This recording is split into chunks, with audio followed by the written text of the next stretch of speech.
President, Zimbabwean resident. My lyrics akawanda semapati kuserivasen. Stara rachoriri permanent. Maiwe kemure mamonya. Well, it's a kingdom father, yes. The Riverside film Shankuru, them say chill out. Well, alright, so the thing goes. Yoda kutana ngura nyaya zangu. Ndichitsipira kuna mwari wangu. Ndivo vanozivara mangwana rangu. Ndivo vanotogadzira upenyu hwangu. Kubvira paya pandakakura. Namo yandaizvionera. Nhasi uno ndotopupura. Ndichitenda mwari kuti nhasi zangu zvichaita riniko. Zvandinenge ndakabara ngozi.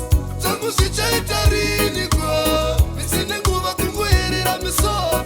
Asi zangu zvichaita riniko. Zvandinenge ndakabara ngozi. Zangu zvichaita riniko. Misine nguva kungoerera misoro. Ipeiwo kachiedza ndibuditsei murima. Ishe tenzi upenyu hwacho shuwa hwakaoma. Vamwe vanondichipisa seshuga yekupima. Handimire zvekumhanya ini ndiri chitima. Vane mishonga yavakabata vachingoprata hanzi akaneta.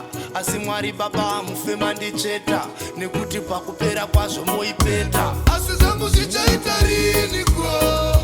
Zvandinenge ndakabara ngozi. Zangu zvichaita riniko. Misine nguva kungoerera misoro. Asi zangu zvichaita riniko. Zvandinenge ndakabara ngozi. Zangu zvichaita riniko.